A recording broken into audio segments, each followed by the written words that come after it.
오늘은 요한계시록 9장 1절로 해서 12절의 말씀을 보겠습니다. 요한계시록 9장 1절로 해서 12절의 말씀이 되겠습니다. 우리가 말씀을 같이 읽고 나누겠습니다. 다섯째 천사가 나팔을 불매 내가 보니 하늘에서 땅에 떨어진 별 하나가 있는데 저가 무저갱의 열쇠를 받았더라. 저가 무저갱을 여니 그 구멍에서 큰 풀무의 연기 같은 연기가 올라오매 해와 공기가 그 구멍의 연기로 인하여 어두워지며 또 황충이 연기 가운데로부터 땅 위에 나오매 저희가 땅에 있는 전갈의 권세와 같은 권세를 받았더라. 저희에게 이르시되 땅에 풀이나 푸른 것이나 각종 수목은 해하지 말고 오직 이마에 하나님의 인 맞지 아니한 사람들만 해하라 하시더라. 그러나 그들을 죽이지는 못하게 하시고 5달 동안 괴롭게만 하게 하시는데 그 괴롭게 함은 전갈이 사람을 쏠 때에 괴롭게 함과 같더라. 그날에는 사람들이 죽기를 구하여도 얻지 못하고 죽고 싶으나 죽음이 저희를 피하리로다.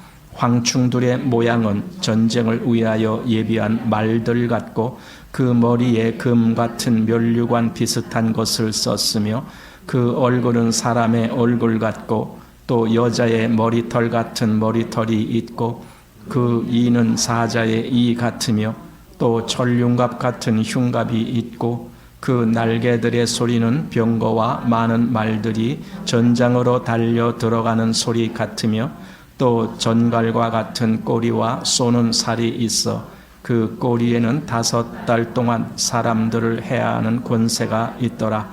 저희에게 임금이 있으니 무저갱의 사자라. 히브리 음으로 이름은 아바돈이요 헬라 음으로 이름은 아블루온이더라. 첫째 화는 지나갔으나 보라 아직도 이후에 화 둘이 이르리로다. 아멘.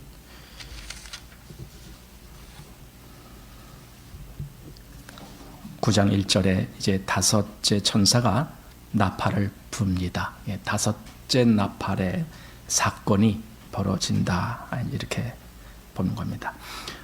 지난번 8장에서 우리가 네 번째 나팔까지 그 모습을 보았습니다. 그리고 첫째 나팔에서 네 번째 나팔까지는 이 세상의 자연계나 또는 생태계 이런 데 말하자면 파괴되는 그러한 재앙들이 임하는 것을 보았습니다. 그리고 그때에는 사실 자연계가 황폐되고 파괴되면은 그 피해는 그 자연계 속에 사는 그리스도인들도 고스란히 받게 되어 있습니다. 그리스도인이라고 자연의 피해를 모면할 수 있는 것은 아닙니다. 그냥 똑같이 그 피해를 받습니다. 그런데 이제 오늘 다섯째 천사의 나팔을 가만히 보십시오. 여기는 그리스도인이 피해를 받지 않습니다. 이제부터는 뭔가 바뀝니다. 그 모습을 우리가 보게 되는 겁니다. 그래서 하나님의 인을 맞지 아니한 사람들에게 이제 재앙이 임하는 겁니다. 그래서 지난번에 8장 13절 그 마지막 절에 보면은 공중에 날아가는 독수리가 큰 소리로 이르되 땅에 거하는 자들에게 화가 있으리로다. 이 외에도 세 천사의 불 나팔 소리를 인함이로다 하더라. 여기 이제 독수리가 화가 있으리로다. 그러니까 3번의 화가 있으리로다 그 뜻입니다. 그냥 하나를 3번 반복해서 말한 것이 아니라 화가 3개가 있다 그 소리입니다. 그런데 누구에게 임하느냐 했을 때 땅에 거하는 자들에게 이렇게 말했습니다. 그래서 여기 우리는 비록 이 땅에 있지만 우리는 하늘에 거하는 자들이에요. 그리스도인들은 하늘에 소속이 있어요. 그리고 그리스도와 함께 하늘에 안침받은 자들이에요. 이것이 그리스도인입니다. 그래서 땅에 거하는 자들이라고 한정지어서 말을 할 때에는 이건 하나님을 믿지 아니하는 자들, 여기 표현대로 본다라면은 하나님의 인을 맞지 아니한 자들, 그들을 뜻하는 겁니다. 그래서 그들에게 이제 화가 임한다라는 말입니다. 그러니까 말하자면 새 화가 임할 것이다. 즉 나팔의 재앙 5번째부터 7번째까지 이 재앙이 임할 것이다. 그런데 이렇게 화가 있으리로다라고 말한 것이 누구냐 하면은 독수리라고 되어 있어요. 여기 보니까 독수리는 두 가지 의미가 있습니다. 하나는 하나님의 백성을 보호하는 그런 역할로 쓰일 때 독수리가 나오고, 또 하나는 하나님의 징계, 진노가 임할 때에도 거기도 독수리가 쓰입니다. 즉 독수리는 이중적인 의미를 가지고 여기서 등장했다라고 봅니다.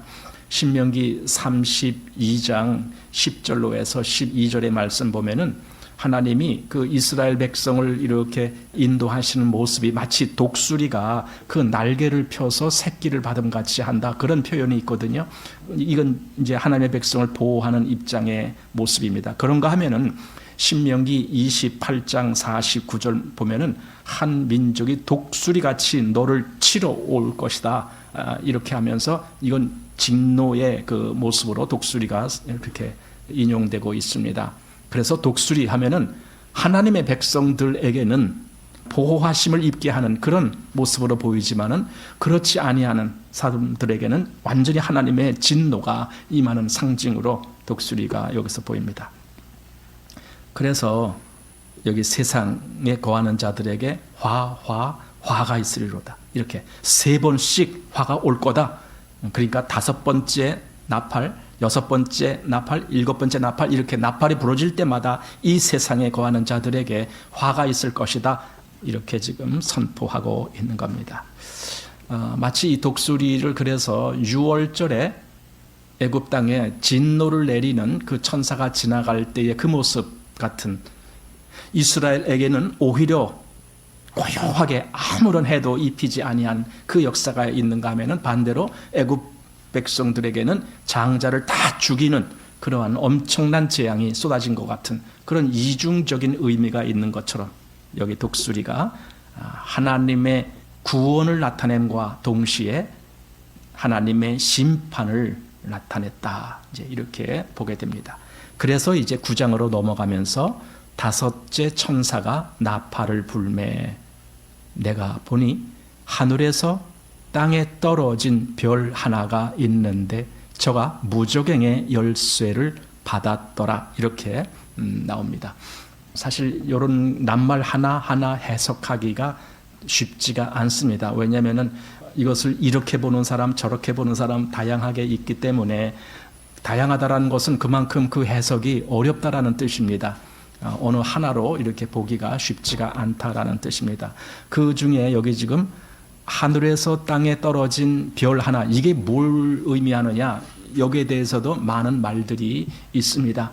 어떤 사람들은 이건 그리스도를 의미하는 것이다, 또는 천사를 의미하는 것이다, 아니면 이건 사단을 의미하는 것이다, 이런 여러 가지가 있는데 이제 오늘 우리는 이것이 바로 사단의 영역을 표시한다라는 걸 이제 우리가 보게 됩니다. 제가 이제 몇 가지 그렇게 보아야 될 이유들을 이제 말씀드리겠습니다. 그 전에 워치만리의 책 중에 세상을 사랑하지 말라라는 책이 있습니다. 여러분 아시겠지만 그 책에도 이 내용을 사단이라고 그때 말씀을 했더라고요. 근데 제가 그때 처음 볼 때 그게 잘 납득이 안 갔었어요. 그래서 그냥 표시만 해놓고 워치만리는 그렇게 보았구나. 이제 그런데 이제 최근에 와서 다시 내가 여러 책들을 보면서 보니까 이것이 사단의 세력으로 보는 것이 맞겠다라는 그런 생각이 들어서 여러분들에게 이제 그렇게 말씀드리려고 합니다. 자, 하늘에서 이 땅으로 떨어진 별이입니다. 그렇게 말했습니다. 그러니까 쉽게 본다라면 이것이 천사들과 같은 계층의 어떤 존재다, 이렇게 느낌이 옵니다. 왜냐하면 하늘과 땅의 그 양쪽을 다 왔다 갔다 했으니까. 그러니까 하늘의 위치에서 땅까지 떨어진 어떤 위치 하면은 이건 사단으로 보는 것이 더 좋겠다라는 생각을 하게 하는 겁니다. 그런데 그가 무저갱의 열쇠를 받았더라, 이렇게 되어 있습니다. 바로 여기서 헷갈리는 겁니다. 왜냐하면은 무저갱의 열쇠를 가진 이는 누구입니까? 앞에서 예수님으로 나오죠. 1장 8절 한번 보십시오. 요한계시록 1장 18절 여기 보면은 예수님을 이제 말씀하는 대목이 나오는데 곧 산자라 내가 전에 죽었었노라 볼지어다 이제 세세토록 살아 있어 사망과 음부의 열쇠를 가졌노니 이렇게 그러니까 그리스도께서 사망과 음부의 열쇠를 가졌다. 여기 지금 무저갱의 열쇠가 바로 그런 의미의 열쇠란 말이죠. 사망과 음부의 열쇠. 그래서 이거 그리스도인가 보다. 또 요한계시록 뒤에 20장에 가보면은 거기서는 천사를 말하는데 그 천사를 어떤 사람은 그 천사도 그리스도를 상징한다. 이렇게 말하는 대목이 나옵니다. 자, 요한계시록 20장 1절 말씀 보시기 바랍니다.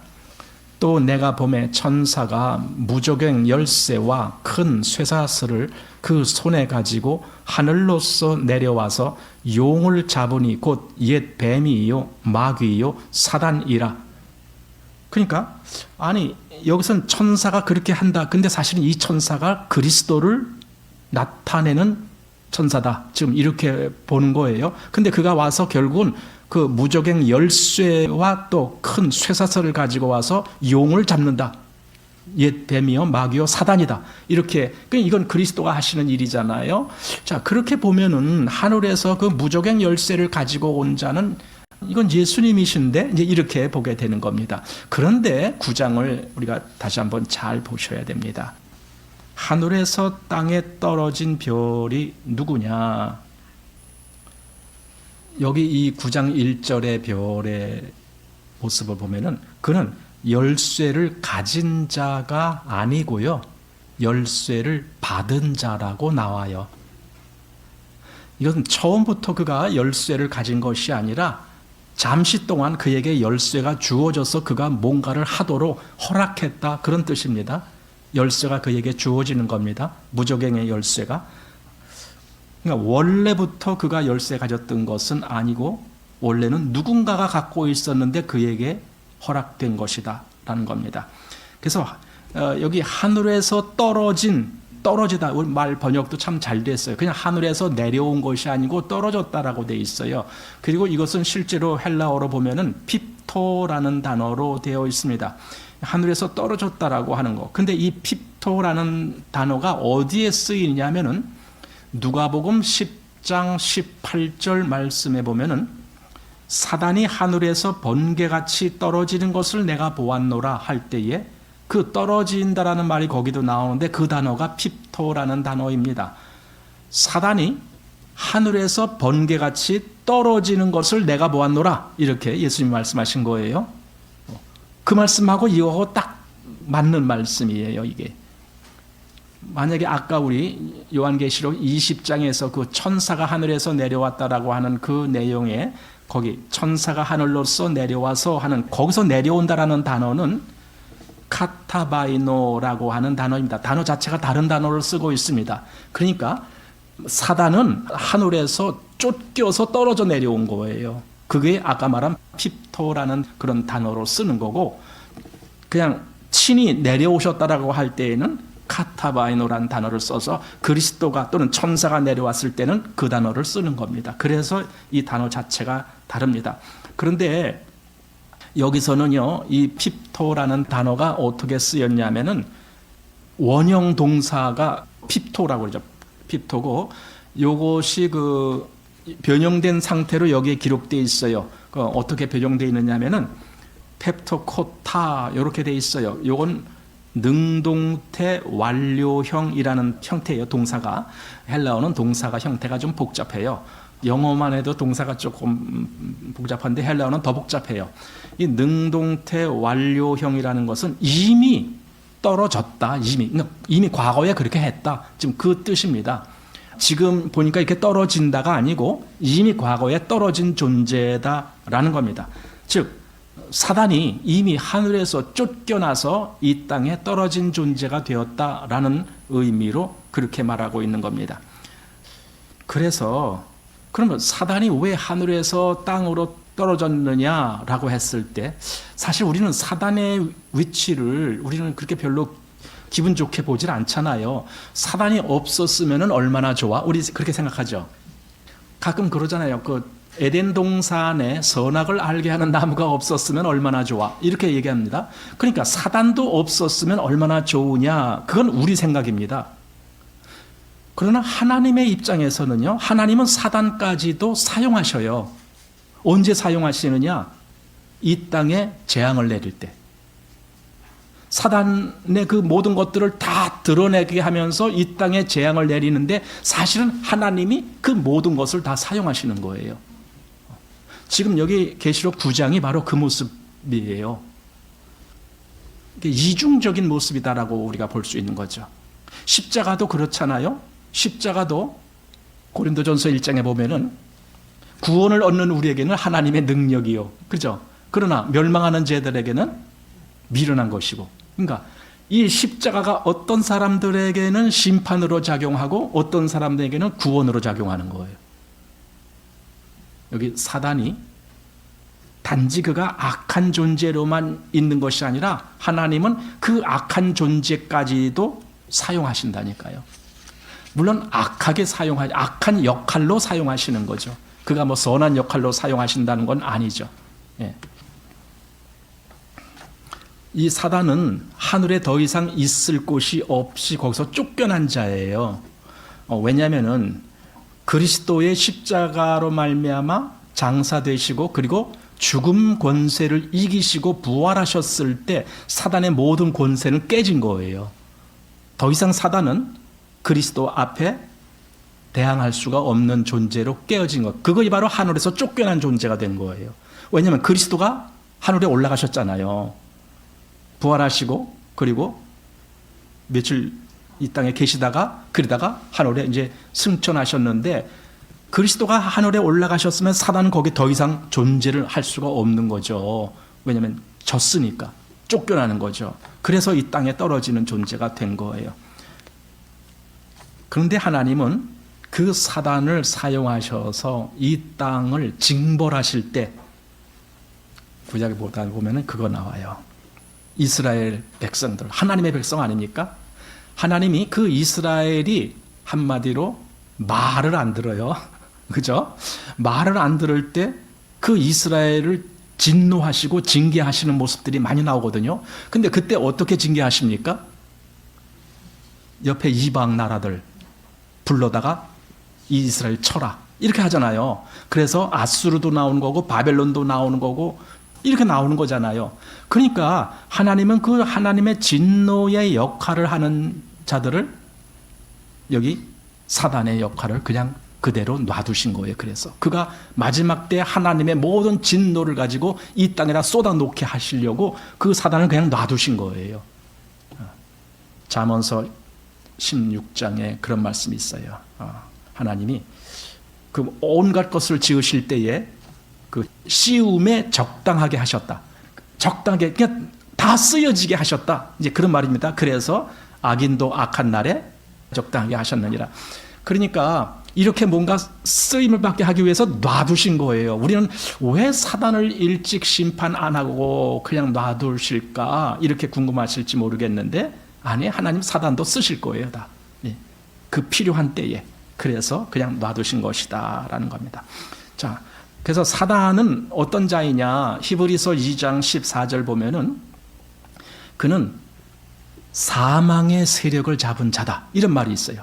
사망의 세력을 잡은 자. 물론 예수님이 죽으심으로 말미암아 그 사망의 세력을 잡은 자, 곧 마귀를 없이 하시며 그랬잖아요. 근데 마귀를 없이 하셨다라고 되어 있지만 그것이 사단을 제거했다는 말이 아니거든요. 그의 그리스도인들을 억압하고 있는 그 권세를 꺾었다라는 뜻이에요. 그렇지만은 그리스도인들에게는 그렇게 사단이 그 세일가 꺾였지만은 이 세상 사람들에게는 사단은 계속 임금 노릇하고 있어요.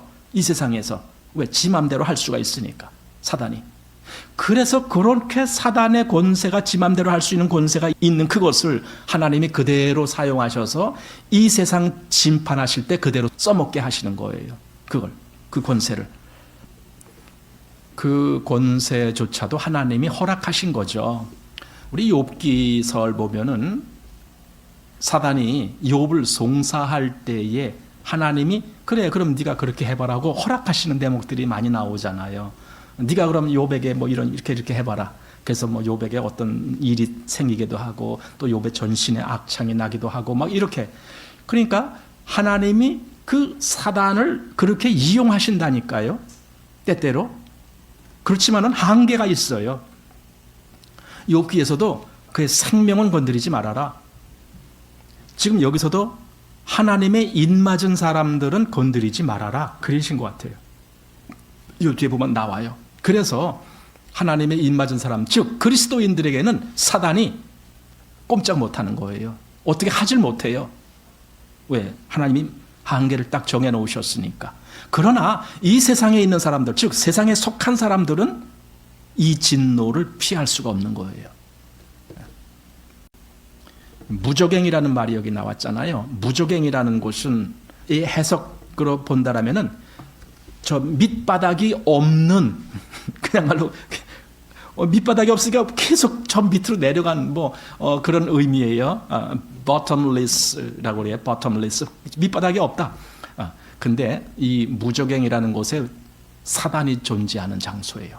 또 사단의 그 악한 세력들이 존재하는 장소예요. 그래서 마귀들이 갇혀 있는 곳이다. 이렇게도 이제 이야기합니다. 근데 이 열쇠로, 그 무저갱 열쇠를 열면은 거기 갇혀 있었던 그 마귀들, 그 사단의 세력들이 다 나와갖고 이 세상에서 자기들의 그 모든 악한 것들을 다 쏟아놓는 거예요. 그러니까 이 세상 사람들은 그 재앙을 다 받아들이는 거예요. 그 다 맞아야 돼요. 네. 그게 하나님이 악을 들어 쓰셔서 진노하시게 만드신 거예요. 네. 자, 여기 보십시오. 그래서 떨어진 별 하나가 있는데 하고 저가 무저갱의 열쇠를 받았더니, 그 다음에 2절입니다. 저가 무저갱을 여니 그 구멍에서 큰 풀무의 연기 같은 연기가 올라오매 해와 공기가 그 구멍의 연기로 인하여 어두워지며 또 황충이 연기 가운데로부터 땅 위에 나오매 저희가 땅에 있는 전갈의 권세와 같은 권세를 받았더라. 이 모습이 조금 뭐라고 할까요? 좀 복잡한 것 같은데, 사실 이 뒤에 보면은 그 황충의 모습이 어떠냐, 그게 7절부터 나와요. 황충들의 모양은 이러이러하다. 그게 7절부터 10절까지가 쭉 그 모양이 나오는데, 그 전에 저도 어디서 들은 것 같아요. 이 황충은 헬리콥터다, 이렇게 얘기를. 여기 꼬리가 전갈의 꼬리 같은 그 꼬리로 쏘고 그러니까 이게 헬리콥터다, 이렇게 자꾸 이렇게 약간 뜯어 맞추려고 하는 거예요. 근데 사실은 그렇게 맞추면 성경 해석할 수 없어요.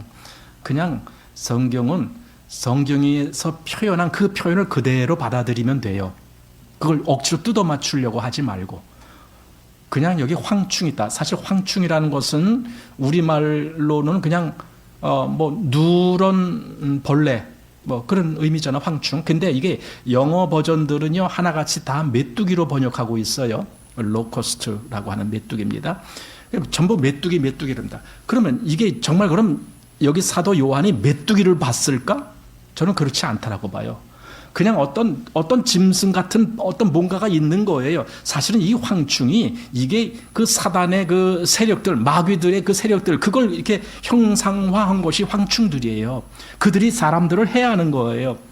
단지 메뚜기가 그런 거 아니에요. 그러니까 여기서 그걸 메뚜기라고 번역한 것은 메뚜기의 그 속성이라든가 그 모양이라든가 이런 것들이 아마 그 잔혹성이라든가 이런 것들이 여기 비교되기 때문에 그렇게 하는지는 모르겠어요. 하지만 분명한 것은 이 황충이라고 말한 것은 메뚜기는 아니에요. 다만 메뚜기와 같은 특성을 드러내는데 훨씬 더 강력한 특성을 드러내는 그런 존재가 황충이다라고 보면 됩니다. 그런데 그 황충이 올라와서 5달 동안을 괴롭히는 대목이 나옵니다. 5절입니다. 그러나 그들을 죽이지는 못하게 하시고, 그들이 누구냐면 그 앞에 4절 보니까 이마에 하나님의 인을 맞지 아니한 사람을 해하라. 그죠? 그들에게 해를 이제 주는 거예요. 그렇지만은 죽이지는 못하게 하는 거예요. 자, 그리고 그것이 언제 동안 하느냐? 5달 동안을 괴롭게만 하시는데, 이렇게 5달이 나왔습니다. 어떤 사람은 5달이라는 것은 이 해하는 기간이 정해졌다라는 것을 의미한다, 또 이렇게도 말하고, 어떤 사람은 그것은 엄청 긴 시간을 의미하는 건데 그렇게 한다, 이렇게도 하고 그럽니다. 그런데 이 5달이라는 개념을 우리는 성경 어디에서 이것을 또 찾을 수 있느냐 하면은요, 노아 홍수 때에 그 비가 40일 동안 내리고 그 다음에 그 방주가 이제 물에 떠잖아요.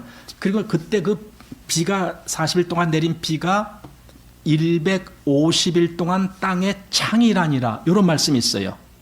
그 말씀이 창세기 7장 24절에 나와요. 물이 땅에 창이란 기간, 그것이 150일이에요. 여러분, 유대인들의 달력은요, 한 달이 30일이에요. 큰 달, 작은 달 없어요. 유대인들은 30일이 한 달이에요. 150일이면요, 5달이에요.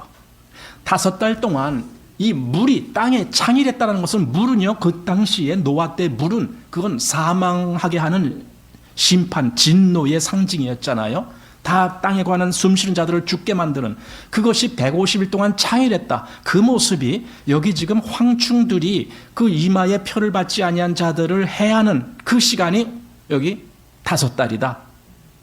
그거와 이제 의미적으로 그렇게 생각할 수 있다는 거예요. 아, 노아 때에도 그런 일이 있었어. 그때도 150일 동안 땅에 창이랬다라고 돼 있어. 여기 지금 황충도 그렇게 이 세상에 진노를 일으키겠구나, 이렇게 이제 봅니다. 그렇지만은 그때 노아의 홍수 때에도 온 세상이 그 물의 심판에 의해서 다 죽어갈 때에도 방주 안에 있는 노아의 식구들은 안전하게 보호를 받았잖아요. 지금 이 황충이 온 땅에 그 진노를 쏟을 때에도 누구한테 안전합니까? 하나님의 인을 맞은 자들에게, 즉 그리스도인들에게, 구원받은 백성들에게, 그들에게는 안전하게 보호가 있는 거예요. 왜냐하면 여기 이마에 표를 받지 아니한 자들만 해하라, 여기 4절 그랬습니다. 4절 보십시오. 저희에게 이르시되 땅의 풀이나 푸른 것이나 각종 수목은 해하지 말고, 여기서 풀이나 푸른 것이나 각종 수목, 이것이 무슨 자연을 의미하는 것도 되지만 이것이 사람들을 의미하는데, 어쩌면 이것이 그리스도인들, 하나님의 사람들을 상징한다라는 그런 식으로도 해석합니다. 어쨌든 그렇게 보시고, 그 다음에 그렇게 해하지 말고 오직 이마에 하나님의 인 맞지 아니한 사람들만 해하라 하시더라, 이거예요. 그러니까 인 맞은 사람들은 이 해를 받지 않습니다. 비록 이 땅에 거하고 있어도, 우리 그리스도인들이 이 땅에 거하고 있잖아요. 그때 마지막까지 살아있으면 우리도 이 땅에 거하고 있을 거예요. 그렇지만은 이 황충의 재앙에 그리스도인들은 피해를 당하지 않습니다. 오직 이마에 인 맞지 아니한 자들에게만 이 재앙이 임하는데, 엄청난 재앙이에요. 마치 그 전갈이 쏘는 것과 같은 그런 재앙입니다. 저는 전갈에 쏘여보지는 않아갖고 모르겠는데 하여튼 엄청날 겁니다. 그 보통이 아닐 겁니다.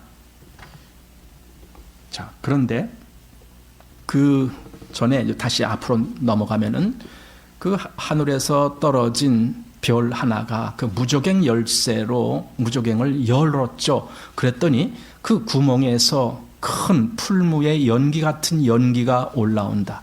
연기가 올라온다. 그 연기가 올라오면서 해와 공기가 그 구멍의 연기로 인하여 어두워지는 거예요. 그것은 마치 이 앞에서 우리 그 나팔 재앙할 때에 어떤 재앙이 있었냐면, 앞에 8장 12절에 네 번째 천사가 나팔을 부니 해 3분의 1과 달 3분의 1과 별들의 3분의 1이 침을 받아 그 3분의 1이 어두워졌다라고 그 얘기가 있잖아요. 그것과 이것이 중복되는 것 혹시 아니겠는가, 그런 생각을 하게 됩니다. 물론 나팔은 그것은 네 번째 나팔이고 이것은 5번째 나팔이다, 이렇게 차이가 있지만, 사실 이 재앙은요, 딱딱 요거 끝나고 그 다음, 요거 끝나고 그 다음 이렇게 되는 게 아니라, 이게 그냥 한꺼번에 이렇게 우리 그런 거예요. 믹서기 있잖아요. 믹스된다 그러잖아요.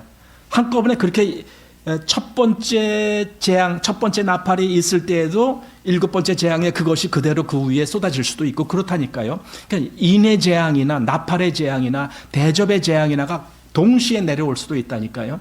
그래서 여기 네 번째 그 해와 별과 달의 이런 빛이 가리워지는 재앙과 지금 이 무저갱의 그 구멍에서 온 연기 때문에 그것이 가리워지는 거나 그것이 동일한 그런 의미로 사용되는 것이 아닌가 이런 느낌도 들어요. 어쨌든 그 큰 풀무의 연기가 이제 피어오른 거예요. 여러분, 연기가 어떤 때에는 이렇게 하나님의 사람들에게는 그 연기, 이 앞에서 우리가 봤습니다. 뭐냐면은요, 그 향연이 하나님께로 올라가는 그 모습이 있죠. 즉 성도들의 기도, 그 기도가 향연이 돼서 하나님의 보좌 앞에 올라가는 것, 그 모습이 있는가 하면은 여기서는 연기가 재앙의 표시로 나타나고 있는 겁니다.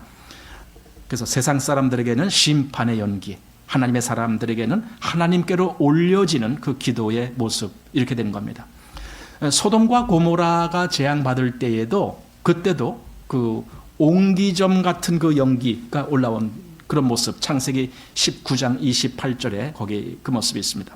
옹기점, 그거나 여기서 말하는 풀무나 사실 같은 겁니다. 같은 의미입니다.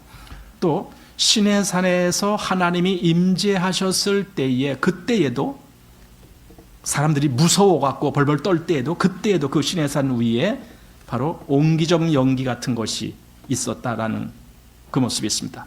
이것이 출애굽기 19장 18절에 나옵니다. 그러니까 이 연기가 무저갱, 거기서부터 올라오는 거예요. 갱이라는 것은 왜 우리 갱도 뭐 그런 거 있잖아요. 일종의 큰 어떤 그 구멍 뭐 그런 거예요. 그게 갱이라고 얘기하는 거예요. 우리 옛날에 시골에서요, 하수도가 나가는 그걸 갱골이라고 불렀어요. 여러분들은 모르실 거예요. 저희 동네만 그렇게 불렀는지 모르겠지만 하여튼 갱골이라고 불렀어요. 뭐가 이렇게 흘러. 그러니까 그렇게 뭔가 둥그런 어떤 이런 어떤 그 굴뚝 같은, 말하자면 굴뚝 같은 그런 거죠. 거기서 막 연기가 올라오는데 그게 그냥 온 세상을 덮어버릴 정도로 그렇게 연기가 올라온다라는 겁니다. 근데 거기서 이제 황충이 같이 나오는 거죠. 그 연기 속에서 황충, 영어 번역에 메뚜기라고 한 그거, 메뚜기보다는 황충이 차라리 나아요. 왜냐하면 메뚜기는 그 곤충만 생각할 그런 여지가 있는데 황충 그러니까 이거 뭔가 좀 특별한 뭔가 있는가 보다 이렇게 하는 겁니다. 이 황충이 재앙을 상징합니다. 황충이 우리 아모스서 7장 말씀에 그것이 나옵니다. 구약성경 아모스 보십시오. 아모스 7장 말씀을 보면은 1절 말씀에 주 여호와께서 내게 보이신 것이 이러하니라. 왕이 풀을 벤 후 풀이 다시 움돋기 시작할 때에 주께서 황충을 지으심에 황충이 땅의 풀을 다 먹은지라. 내가 가로되 주 여호와여 청컨대 사하소서. 야곱이 미약하오니 어떻게 서리이까 하매 여호와께서 이에 대하여 뜻을 돌이켜 가라사대 이것이 이루지 아니하리라 하시니라. 그러니까 아모스 선지자에게 이런 모습이 보여졌을 때에 그 황충이 이제 말하자면 메뚜기가 온 세상에, 메뚜기가 무서운 이유는 그건 떼로 다니잖아요. 그래서 메뚜기 떼가 한번 지나가면은 온 세상에 푸르스름한 것은 다 먹어버린다 그러잖아요. 그래서 아프리카 쪽에가 그 피해가 아주 심해요. 그 아프리카 나일강 그 주변에가 전부 이 메뚜기들의 서식지거든요. 거기서 한번 발생하면은 그것이 다시 이쪽 쭉 그 동북 쪽으로 이렇게 쭉 타고 올라와서 막 인도 쪽으로도 올라가고 막 그러잖아요. 그 중국에도 가고 막 그런다 그러잖아요. 그 황충, 메뚜기, 재앙의 상징입니다. 그 애굽에서 이스라엘이 나올 때에도 그때도 메뚜기 재앙이라는 재앙이 있었죠.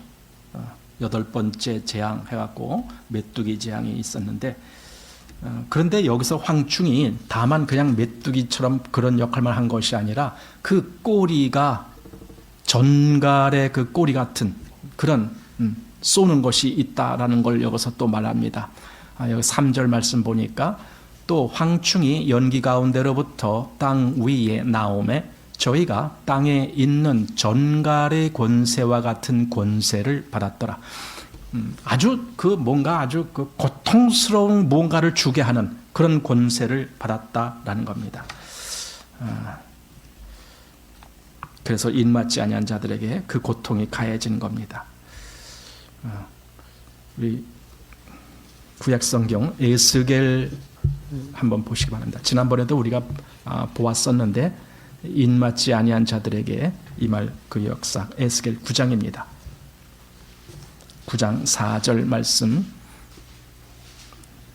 보시기 바랍니다. 에스겔 9장 4절입니다.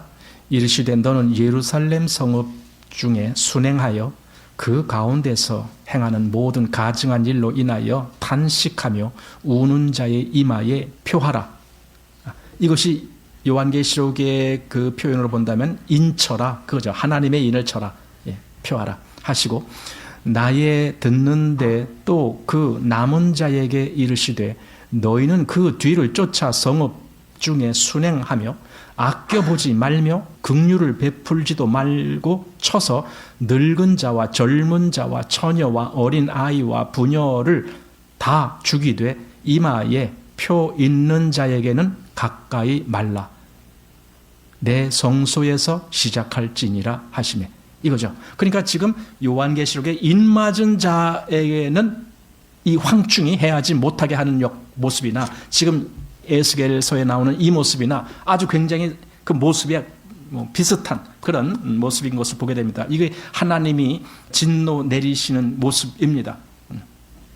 하나님이 표한 자들을 지키신다 그 말입니다. 자, 다시 요한계시록 보시기 바랍니다. 이 앞에서 우리 6장에서도 비슷한 의미의 말씀을 본 적이 있습니다. 6장 6절 말씀해 보니까 내가 네 생물 사이로서 나는 듯한 음성을 들으니 가로되 한 데나리온의 밀 한 되요 한 데나리온의 보리 석 되로다 하고 또 감람류와 포도주는 해치 말라 하더라. 이렇게 뭔가 해야 할 대상과 해하지 않아야 될 대상이 이렇게 구별되는 겁니다. 마지막 때에 이 진노의 재앙이 임하는데도 하나님은 구별하신다고요. 애굽의 진노 내릴 때도 하나님이 내 백성과 애굽 백성 간에 구별하겠다 하신 것처럼. 자, 다시 이제 본문입니다. 5절 보십시오. 그러나 그들을 죽이지는 못하게 하시고 5달 동안 괴롭게만 하게 하시니, 세상 사람들이 이 황충의 재앙으로 인해서 고통을 겪는데요, 죽지는 않아요. 나는 이게 더 큰 고통이다라고 생각돼요. 우리가 어떤 정말 참기 힘든 고통을 당할 때 차라리 죽으면은요, 그 고통을 이제 떠나는 거 아니에요? 근데 죽질 않아요. 그러니까 야 좋다 안 죽는다 그게 아니에요. 죽지 못하는 것이 더 큰 고통이 되는 거예요. 그들에게는. 죽음이 피해간다니까요. 거기 보십시오.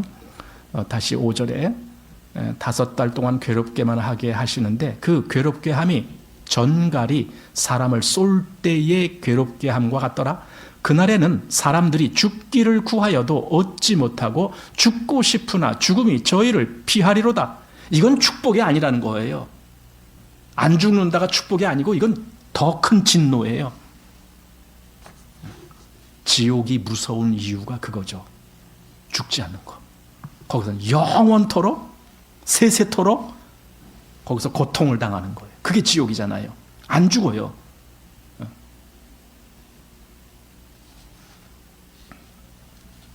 그래서 죽이지는 못하고 5달 동안 괴롭게만 한다라는 모습입니다. 자, 그럼 왜 이런 재앙이 그들에게 임했는가? 이거죠. 왜 그런 재앙이 임했는가? 아까 인맞은 자들에게는 해하지 말라라고 하는 것으로 봐서 그들이 하나님을 거부했기 때문에, 그러니까 인맞지 아니한 자들은 하나님의 백성이 아니잖아요. 그들은 하나님을 믿지 않았잖아요. 하나님을 거부했잖아요. 그랬기 때문에 그 재앙이 임하는 거예요. 이유가 그겁니다. 하나님을 거부했기 때문에, 하나님의 은혜를 거부했기 때문에, 하나님의 그 구원을 거부했기 때문에, 거절했기 때문에, 저희가 마음에 하나님의 두기를 싫어함에 한 것처럼 그렇게 하나님을 싫어했기 때문에 그들에게 이 황충의 재앙이 임하는 겁니다. 그러면 생각해 보세요. 아니, 하나님을 거부했다라는 말은 이건 다시 보면은요, 자기 욕심으로 갔다 그 뜻이에요. 자기가 원하는 모든 것을 추구했다 그 말입니다. 제가 지난주에도 그 설교 말씀드렸잖아요. 하나님을 믿지 못하는 사람의 그 믿지 못하는 이유가 뭔데? 자기 것을 내려놓지 못하기 때문에, 자기 욕심을 포기하지 못하기 때문에. 그 욕심은 뭡니까? 전부 세상적인 거죠. 그 세상적인 것, 잘 먹고 잘 사는 거 한마디로 그것을 포기 못하기 때문에 하나님을 믿을 수가 없는 거예요. 어떤 사람들은 그 잘 먹고 잘 사는 것 때문에, 그것 때문에 하나님을 믿는다라고 말하는 사람이 있어요. 그건 전부 거짓이에요. 그건 거짓 믿음이에요. 예수님도 너희가 하나님과 재물을 겸하여 섬길 수 없다. 마음이 부자인 사람은 하나님 나라에 들어가기가 그렇게 힘든 거다. 그러니까 마음에 그 어떤 세상 것으로 꽉 채우고 있는 사람은 하나님의 인을 받지 못하는 겁니다. 왜? 하나님 사람이 되지 못하니까. 이건 아주 분명하게 우리가 구별해야 되는 문제입니다. 우리가 도대체 누가 구원받았느냐 했을 때, 뭐 성경에 뭐 어떤 말씀, 나 그거 믿어요 이렇게 하는데, 우리 그런 걸로 하면은 속아 넘어가기 쉬워요. 왜? 그건 누구든지 다 할 수 있어요. 조금만 성경 공부하면은 다 알 수 있어요. 그런 걸로가 아니고 이 사람 마음에 진짜 세상이 아니고 하나님을 붙잡고 있느냐 이거예요. 그 소망을 하늘에다 두고 있느냐, 이게 진짜 구원받은 사람이거든요. 그러니까 세상 것을 원하고 있느냐, 그건 세상에 속한 사람이고, 하나님 하늘의 것을 원하고 있느냐, 그 사람이 하늘에 속한 사람이죠. 이것으로 구원이 구별되는 거죠. 그 속이 어떻게 됐느냐 이거. 말하자면은 땅의 것으로 배부르는 거예요. 자기 배 부르는 거, 그걸 목적으로 삼은 사람들. 여기 마태복음 15장 19절 20절 여기 보면은 마음에서 나오는 것들에 대한 이야기가 있습니다. 거기에 마음에서 나오는 것이 곧 악한 생각, 그리고 살인, 간음, 음란, 도적질, 거짓, 증거, 회방, 뭐 이런 것들입니다. 여러분 잘 보세요.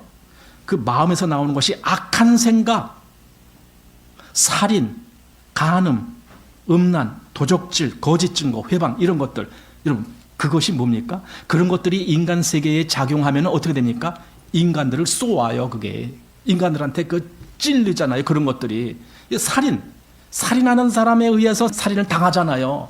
거짓 말하는 사람에 의해서 내가 속아 넘어가고 거짓을 당하잖아요. 사기치는 사람한테 내가 사기를 당하잖아요.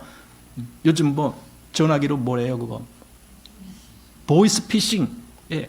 그 보이스피싱 하는 사람에 의해서 내가 피해를 당하잖아요. 그러니까 내가 찔림을 당한다 그 뜻입니다. 그래서 어떤 사람은요, 그런 것을 가지고 여기 황충이 쏘는 것이다 이렇게 표현하는 사람도 있어요. 저도 그것이 어느 정도 맞는다라고 생각해요. 실제로 어떤 그 메뚜기 같은 것이 딱 날아다니면서 사람들 콕콕콕콕 쏘는 그런 것이 아니더라도 이미 지금 이 세상에는 사람들 속에서 나오는 그 악한 생각, 사실 이게 사단이 넣어준 거잖아요. 그러니까 이 세상 사람들은요, 그 마음에 황충이 있는 거예요. 그걸 쏘잖아요. 서로 피해를 당하고 있잖아요. 빌립보서 3장에 그들이 믿는 신이 뭔지를 말씀하고 있습니다. 자, 빌립보서 3장 19절 말씀 보시기 바랍니다. 19절 보면은 저희의 마침은 멸망이요 저희의 신은 배요 그 영광은 저희 부끄러움에 있고 땅의 일을 생각하는 자라. 이것이 세상에 속한 사람의 모습이잖아요. 그들의 신은 배란 말이죠. 배. 이게 뭡니까? 자기 배 부르는 거. 말하자면 자기 욕심, 그거 채워주는 거. 그것이 자기 신입니다. 그러니까 그 마음으로 어떤 사람은 하나님을 믿는다라고 말하지만 속에는 자기 배 채우는 것이 가득 차 있는 사람이 있어요. 그건 하나님 믿는 게 아니라 자기 신을 믿는 거예요. 배가 자기 신이에요. 이렇게 되는 겁니다. 그런 사람들에게 이 진노가 임하는 겁니다. 또 디모데전서도 한번 보겠습니다. 디모데전서 6장 9절 말씀. 자, 디모데전서 6장 9절 10절 여기에 이렇게 되어 있습니다. 부하려 하는 자들은 시험과 올무와 여러 가지 어리석은 해로운 정욕에 떨어지나니 곧 사람으로 침륜과 멸망에 빠지게 하는 것이라 돈을 사랑함이 일만 악의 뿌리가 되나니 이것을 사모하는 자들이 미혹을 받아 믿음을 떠나 많은 근심으로 그다음 어떻게 해요? 자기를 찔렀도다. 예. 아까 그 황충의 꼬리가 그 찌르는 그 어떤 것처럼 이렇게 자기를 찌르는 거예요. 이 마음이, 즉 세상을 자기 배를 신이라고 생각하는, 그렇게 믿는 그 사람들에게는 그렇게 찌름이 있는 거예요. 이 세상이 그 황충이 들어갔기 때문에 그런 모습이 스스로 찌르는 것이다 라는 겁니다. 자, 그러나 세상 사람들은 그렇게 돼요. 그러나 그리스도인은 어떻게 됩니까? 하나님의 인을 맞은 사람들은 오히려 전갈을 이겨요. 전갈이 그리스도인들을 건드리지 못할 뿐더러 그리스도인이 전갈을 짓밟는다니까요. 오히려 그런 얘기가 나옵니다. 여기 그 70인을 파송했던 일이 있었죠. 예수님께서 70인 파송하고 돌아왔을 때 그들이 막 좋아라고 예수님께 뭐라고 말할 때 그때가 있었잖아요. 우리 누가복음 10장에서 한번 보십시오. 자, 누가복음 10장 19절 말씀, 그 70인이 돌아와서 할 때 17절부터 70인이 돌아온 내용이 나오는데 19절 말씀 보십시오. 내가 너희에게 뱀과 전갈을 밟으며 원수의 모든 능력을 제어할 권세를 주었으니, 이게 뭐예요? 그러니까 그 전갈 같은 독을 가진 그 황충, 즉 사단의 세력, 그걸 그리스도인들은 제압한다 이거예요. 물론 여기서 70인에 대해서 그렇게 나온 거지만 사실 70인이 뭡니까? 주님을 따르는 사람의 대표자들이잖아요. 그러니까 그리스도인들입니다. 그리스도인들에게 주님은 그런 권세, 즉 이 전갈을 밟을 권세를 주신다는 거예요. 세상에 속한 사람은 그 전갈로 말미암아 고통 가운데 들어가고 그리스도인은 그 전갈을 밟아요. 이겨요. 그것이 뭡니까? 그 마음을 빼앗기지 않는다는 거예요. 이 사단의 세력들이 그 세상 것을 가지고 내 마음을 빼앗으려고 막 유혹을 하고 별짓 다 할지라도 나는 내 마음을 거기에 빼앗기지 않냐고 오히려 사단을 이기는 거예요. 이게 영적 싸움이에요. 그러니까 이 계시록에 그 물리적인 싸움으로만 보질 마시기 바랍니다. 영적인 싸움이라니까요. 마음을 빼앗기면 진 거예요. 사단이 원하는 그것에 내가 굴복하는 거예요. 그럼 내가 진 거죠. 그러나 나는 사단한테 굴복 안 하고 오히려 사단을 밟아요. 여기 말한 대로. 그러니까 이것이 정말 이기는 영적 싸움이다.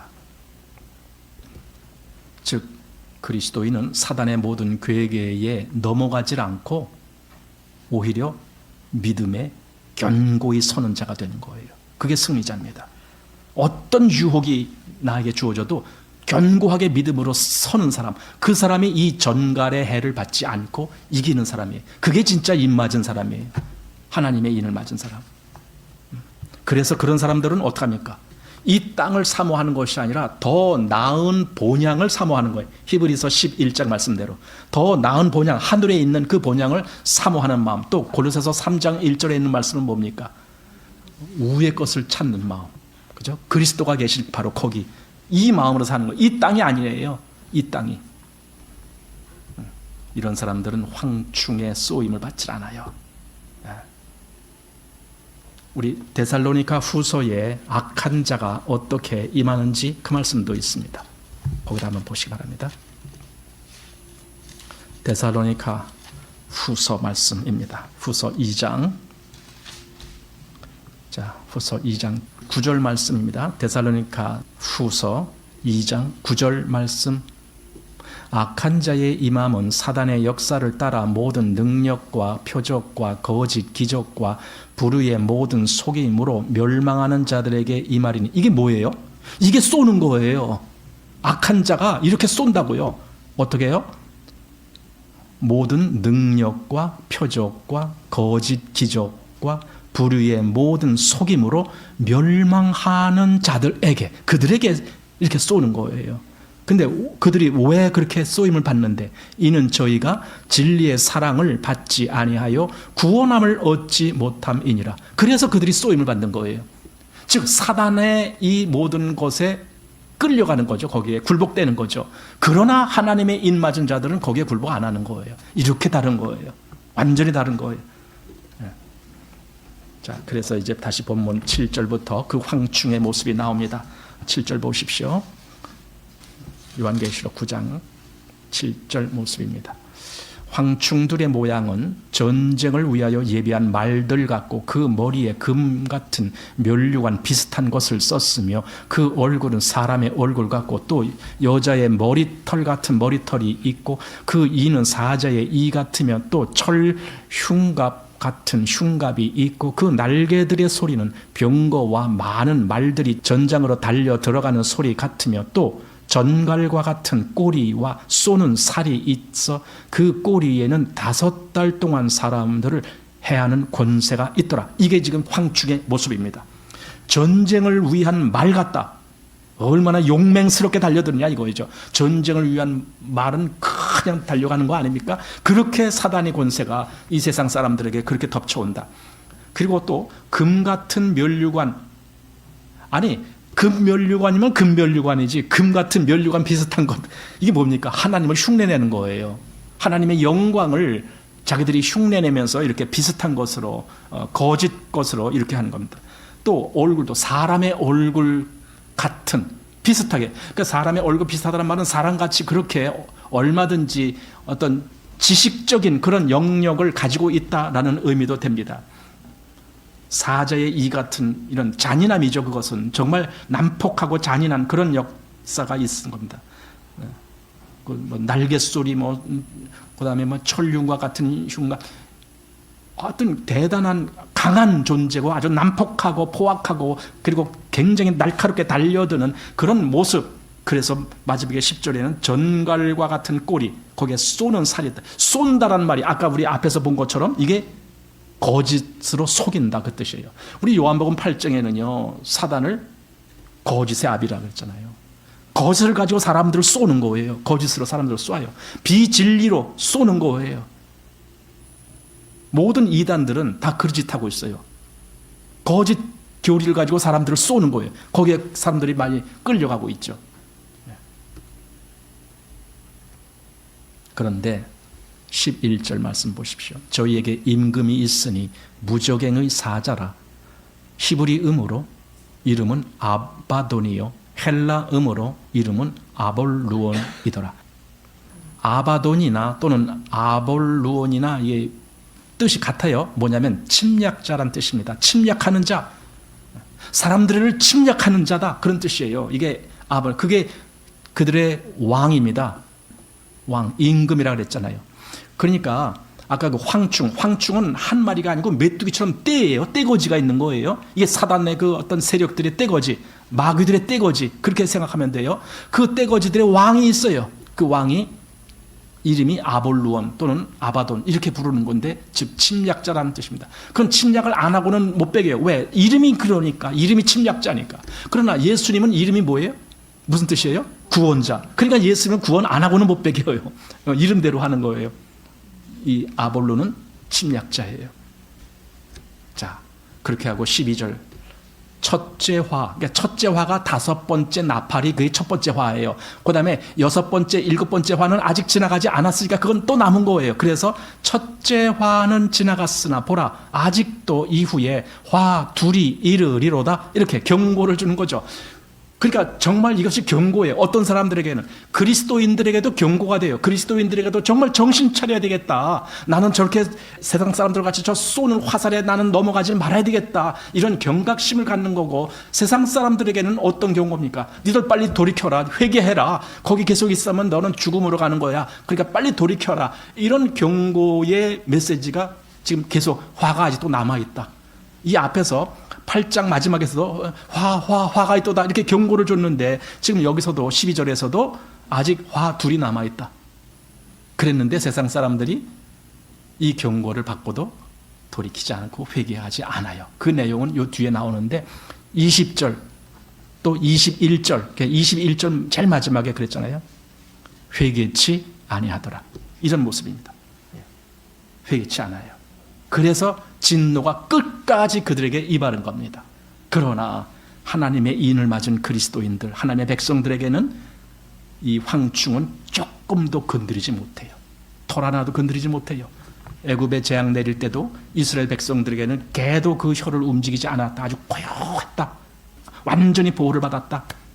그것처럼 지금도 그래서 그리스도인들의 그 마음은 든든히 보호함을 받고 지킴을 받고 있습니다. 그것이 우리들입니다. 이 믿음으로 우리가 마지막 세대의 신앙의 길을 걷고 있는 겁니다. 자, 12절까지 마쳤습니다.